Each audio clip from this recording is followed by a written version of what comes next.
In today's video, I'm going to teach you how to connect a Notion table to a calendar view. This tutorial will help you transform your table into a powerful tool for managing schedules and deadlines more effectively.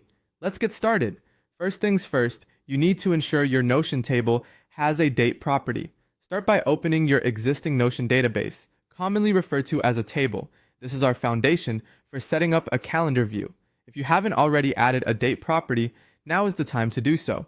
Look out for the option to add a new property, usually marked by a plus sign with add a property next to it.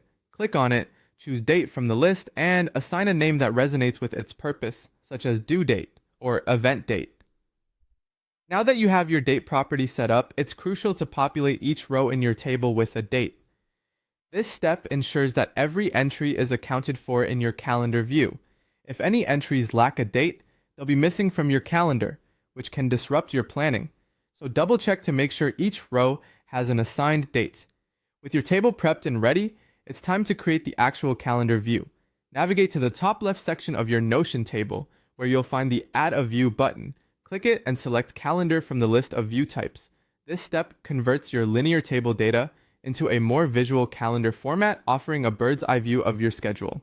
Once you've selected the calendar view type, give it a meaningful name. This could simply be something like Calendar View, but feel free to be creative and choose a title that best describes the content or purpose of your data. After naming your view, click Create to finalize the setup phase. Finally, let's focus on the calendar view settings. This is an essential part of ensuring that your calendar displays accurately. In the settings, make sure that the date property aligns with the column you've set up in your table. This connection is key to displaying your entries correctly in the calendar. Double check these settings to ensure everything is mapped correctly. And there you have it. You've successfully connected your Notion table to a calendar view. This dynamic setup will help you manage your tasks and events more effectively, providing visual cues and a structured timeline to follow. Whether you're planning projects or organizing personal events, this method enhances your ability to stay on top of things. Thanks for tuning in, and I hope this tutorial helps bring clarity and organization to your Notion workspace. Happy scheduling!